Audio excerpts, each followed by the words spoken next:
Education के मामले में झुंझुनू का कोई वैसे मुकाबला नहीं था।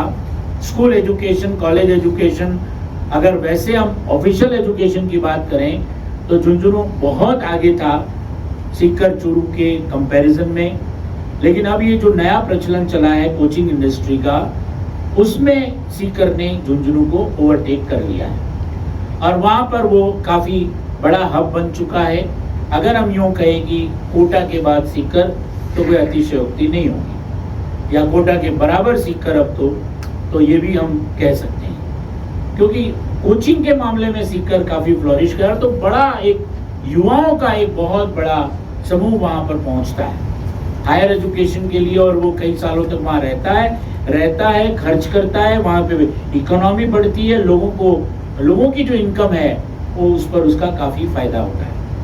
और इसका निगेटिव इफेक्ट पड़ रहा है झुंझुनू पर। स्कूलें खाली है, हम स्कूल चलाने वाले हैं, हम तो स्कूल वाले हैं, हमें पूरी तरह से पता है कि अब ये स्कूल के विकल्प बन गए हैं कोचिंग। पहले तो स्कूल के सपोर्ट में कोचिंग शुरू हुई थी, जहाँ पे 12वीं के बाद बच्चा कोचिंग करता था मेडिकल इंजीनियरिंग की इत्यादि की।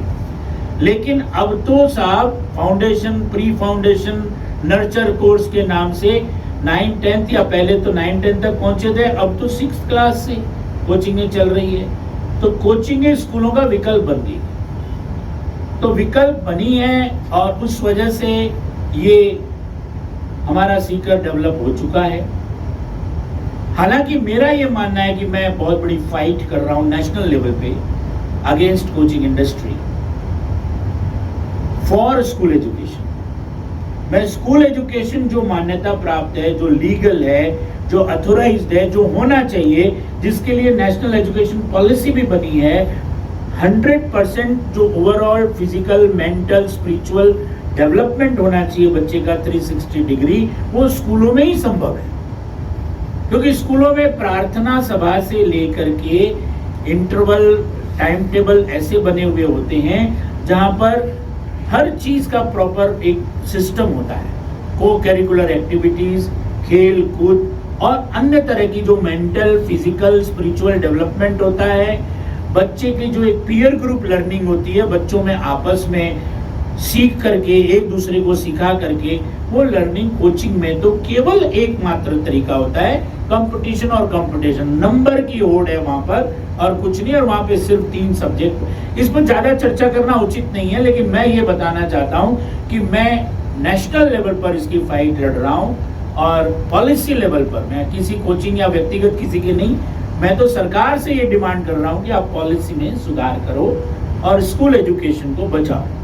क्योंकि स्कूल एजुकेशन लीगल है, लाइसेंस प्राप्त है, हमें 36 तरह के लाइसेंस लेने पड़ते हैं और कोचिंग इंडस्ट्री को कोई एक भी लाइसेंस लेना नहीं पड़ता। वो इल्लीगल काम है। इल्लीगल इसलिए कह रहा हूं कि वो अगर 6th क्लास से पढ़ाते तो 6th क्लास से पढ़ाने की उनके पास कोई मान्यता, कोई अथोराइजेशन, कोई रजिस्ट्रेशन, कोई लीगल आधार नहीं है, वो नहीं पढ़ा सकती।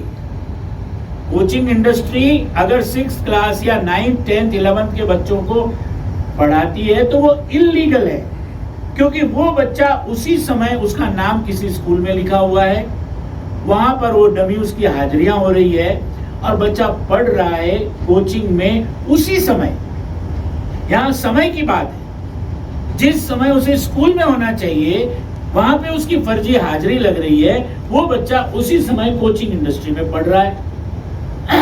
अगर कोई बिना मान्यता के स्कूल खोल लेता है तो डीओ ऑफिस और पत्रकार और सभी लोग पीछे पड़ जाते हैं कि बिना मान्यता के चल रही है। अब ये बिना मान्यता के कोचिंग चल रही है, उस पर कोई नहीं बोल रहा है। मैं बोल रहा हूं, मैं बहुत हाई लेवल पे बोल रहा हूं। मैं इसीलिए आज ये विषय भी मैं आपके बीच में रखना चाहता हूं कि हम सबको मिलकर के, क्योंकि कोचिंग इंडस्ट्री या कोचिंग अगर यहाँ पर है, झुंझुनू के विकास में उसका 0 योगदान है।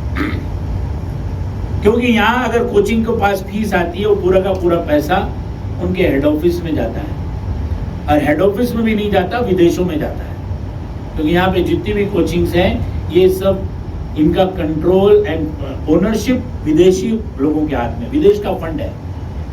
इनके पास कोई पैसा बचता नहीं और यहाँ खर्च भी नहीं करते। कोचिंग इंडस्ट्री वाले यहाँ एक पैसा खर्च नहीं करते, एक न विज्ञापन देते होंगे किसी को भी। विज्ञापन यहाँ के लोकल के किसी को नहीं देते, उनका विज्ञापन भी सेंट्रलाइज्ड, कहीं से कोई बुक होता होगा, कोटा हेड ऑफिस से या कहीं से।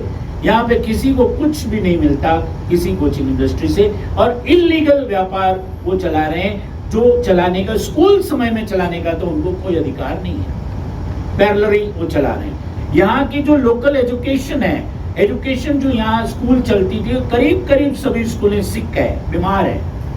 ये चल तो रही हैं, लेकिन चल रही है ऐसा जो जिसको हम नहीं कह सकते कि वो प्रगति पथ पर है। सभी स्कूलों की यही स्थिति है। मैं ये नहीं कह रहा हूँ किसी एक की एकाधी की कोई चमकती हुई दिखती है, लेकिन वो दिखती है नहीं, क्योंकि अब इस समय ओवरटेक हो चुका है कोचिंग उद्योग के द्वारा। उसी तरह से एजुकेशन में भी अगर हम ये कहें कि बाहर चले जाओ तो यहाँ का एजुकेशन पिछड़ जाएगा। मुझे बहुत अच्छी तरह याद है, आप लोग भी पुराने कई लोग जो साथी हैं, उमेश जी भाई साहब है, देवकी जी बैठे हैं और प्यारो साहब बैठे हुए हैं यहाँ पर, सवाई सिंह जी।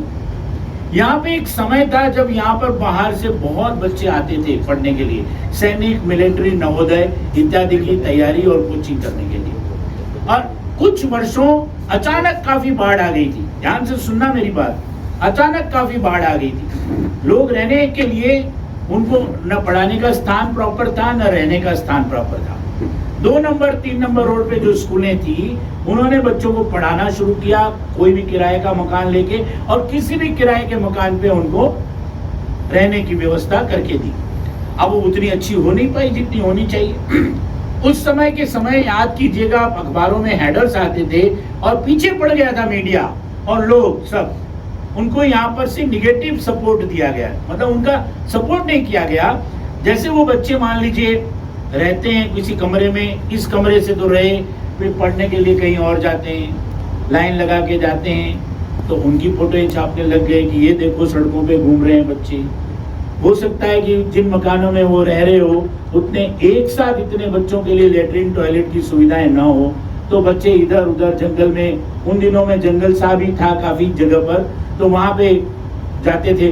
तो उसके पीछे पड़ गए थे लोग सब मिल करके, और उनको यहाँ से बंद करा के भगा के ही माने।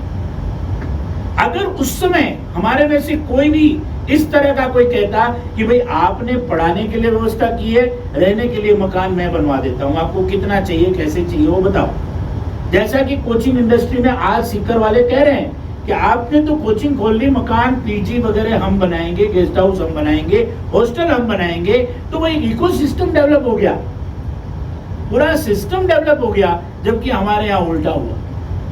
और फिर 2-3 साल के बाद वो सारी कहानी खत्म हो गई, बच्चों ने आना बंद कर दिया, क्योंकि रोजाना प्रशासन की तरफ से, मीडिया की तरफ से नेगेटिव माहौल बनने लग गया और चारों तरफ उनको प्रताड़ित किया जाने लगा।